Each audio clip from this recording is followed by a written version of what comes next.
Hello friends, welcome. आज हम यहाँ पे महाडिस्कॉम महाजिनको 2026 की जो रिक्रूटमेंट है फाइनेंस एंड अकाउंट ऑफिसर में senior manager, manager, deputy manager, उसके लिए चैप्टर 5 फाइनेंस मैनेजमेंट का आज topic 2 cost of capital means cost of equity, cost of डेब्ट and weightage average cost capital के कुछ एमसीक्यूज अपन यहाँ पे कवर करेंगे, ठीक है। और ये जो सीरीज है ये टिल एग्जाम तक जो है स्टार्ट रहेंगे, जिसमें अपन सभी टॉपिक जो है कवर करने वाले हैं। इसलिए चैनल को सब्सक्राइब और वीडियो को एक लाइक कर दीजिए। वैसे देखिए, फाइनेंस एंड अकाउंट्स के लिए प्रोफेशनल नॉलेज की पीडीएफ अवेलेबल है, जिसमें total 7 chapter 7000 plus MCQs cover किए हैं, each section wise, each topic wise, ठीक है। जिनको भी पीडीएफ चाहिए होगी व्हाट्सअप नंबर दिया है, व्हाट्सअप पे मैसेज करके पीडीएफ आप परचेज कर सकते हैं। तो चलिए स्टार्ट करते हैं यहाँ पे कॉस्ट ऑफ कैपिटल के कुछ एमसीक्यूज। तो देखिए, फर्स्ट है which component of capital usually has the lowest cost of a firm. कंपनीसाठी कोणत्या भांडवलाचा खर्च सर्वात कमी असतो? तो बघा, ऑप्शन आहे equity capital, preference share capital, retain earning, डेप्ट कॅपिटल. तो करेक्ट आंसर आहे फोर्थ, डेप्ट capital, because dept is the cheapest source because the interest is tax deductible creditor to lower risk than shareholder. Okay. Next, second, the cost of equity under the dividend discount model is calculated as. Dividend discount model अंतर्गत इक्विटीची किंमत कशी मोजता येईल? तर सिंपलचा formula आहे cost of इक्विटीचा. Cost of equity means indirectly dividend accepted next year divide by current market price plus gross dividend, gross rate of dividend means second जे आहे ते काय येईल इथे करेक्ट आन्सर येईल. D1 means dividend expected next year, P0 means current market price, and G means growth rate of dividend. Next, third, that after tax cost of debt is calculated as. करानंतर कर्जाची किंमत means after tax cost of डेप्ट कशी मोजली जाते? तर सिंपलचा formula आहे कॉस्ट ऑफ इक्विटीचा, ठीक है, KD equals to interest into 1 minus tax rate, ठीक है. After the tax rate, interest is tax deductible, so actual cost reduce. Next, fourth, if a company issue bond at 10% interest and tax rate is 30%, the after tax cost of debt is. एखादी company 10% व्याजदराने bond जारी करते आणि कर दर 30% असेल तर करानंतर कर्जाची किंमत किती? तर सिंपलचा कॉस्ट ऑफ इक्विटीचा फॉर्म्युला काय?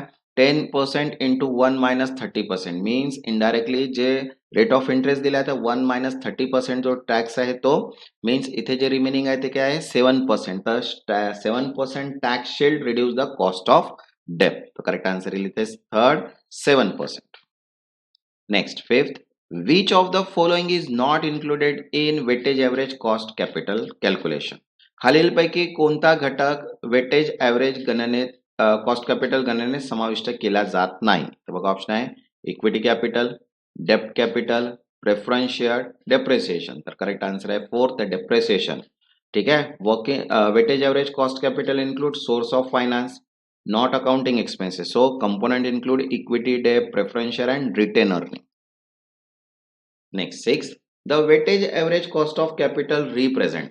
WACC काय दर्शवते? तर बघा, ऑप्शन आहे cost of equity only, second cost of डेप्ट only, third average cost of all financing source and profit margin. तर करेक्ट आन्सर आहे third, average cost of all financing sources, सर्व वित्तीय स्रोतांचा सरासरी खर्च, because WACC measure the average cost of capital weightage by proportion of each source.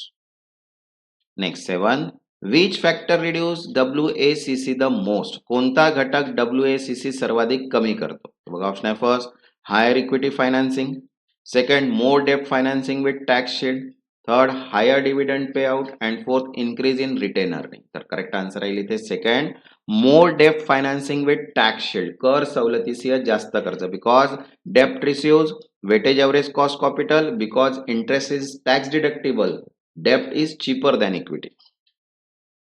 Next, 8, which method is commonly used to calculate cost of equity. इक्विटीचा खर्च मोजण्यासाठी कोणती पद्धत सर्वात सामान्यतः वापरली जाते? तर बघा, ऑप्शन आहे first net present value method, internal rate of return, dividend discount model and pay back method.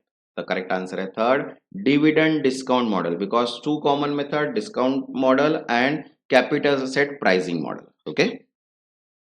Next 9, if market value weights are used instead of book value weight in WACC, the result is generally. ठीक आहे, weightage average cost of capital गणनेत book value ऐवजी market value वापरल्यास परिणाम कसा असतो? तर बघा ऑप्शन आहे first, less accurate, more realistic, same result, impossible to calculate. तर करेक्ट आन्सर आहे सेकंड, मोर रिअलिस्टिक, अधिक वास्तववादी. Because market value reflect current investor expectations, so WACC become more realistic. Next 10, if the cost of equity is 15% and cost of debt after tax is 7%, increasing debt proportion will.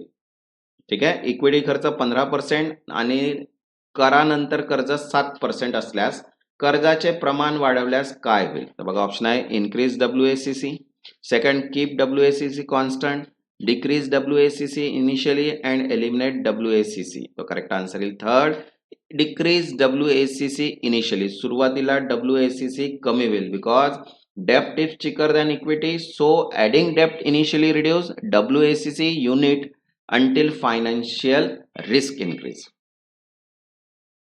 तसंच बघा accounting and finance formula based PDF available आहे, ज्याच्यामध्ये सगळेच questions cover केलेले आहेत formula based PDFचे.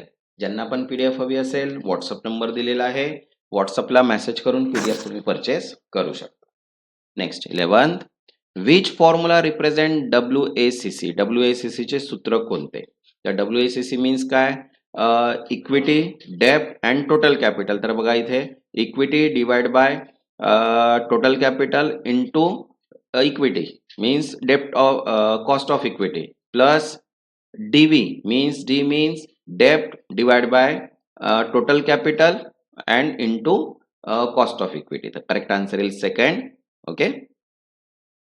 Next 12, retained earnings are considered. राखीव नफा कसा मानला जातो? तर बघा ऑप्शन आहे free capital, second costless capital, third equity capital with opportunity cost and fourth डेप्ट कॅपिटल. तर करेक्ट आन्सर येईल third, equity capital with opportunity cost, संधी खर्च असलेली इक्विटी भांडवल. Because retain earning belongs to share holder, so their cost equal cost of equity.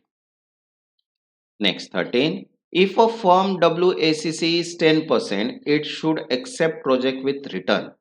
एखाद्या कंपनीचा WACC 10% असल्यास कोणते प्रकल्प स्वीकारावेत? तर बघा ऑप्शन आहे first, less than 10%, equal to 5%, greater than 10%, exactly 10% only. तर करेक्ट आन्सर आहे third, greater than 10%, because WACC is the minimum required rate of return.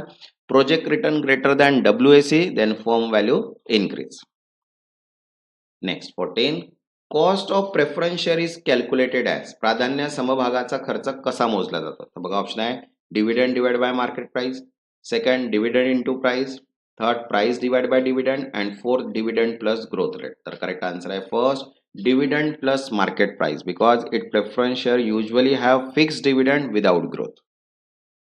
Next 15, if firm finance 60% equity and 40% debt with cost of equity 14% and cost of debt 8%, then WACC is.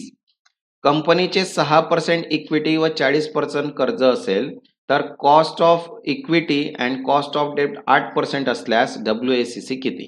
तर simple WACC चा formula जो आता आपण बघितला तो लावायचा आहे, तर त्याच्यामध्ये करेक्ट आन्सर येईल इथे 11.6%. This represent firm average cost of capital. Okay. तसंच बघा मराठी व्याकरण, account formula based problem PDF, then finance and account professional knowledge, mock test, quantity aptitude आणि इन्कम टॅक्सची 2026-27 ची अपडेटेड थेरी PDF. ज्यांना पण PDF हवी असेल व्हॉट्सअप नंबर दिलेला आहे, व्हॉट्सअपला मेसेज करून PDF तुम्ही परचेस करू शकता. ज्यांनी आतापर्यंत चॅनलला सबस्क्राईब नाही केलं ते चॅनलला सबस्क्राईब करून घ्या. मीन्स नोटिफिकेशन थ्रू तुम्हाला सर्व व्हिडिओज मिळून जाणार. तेव्हापर्यंत धन्यवाद.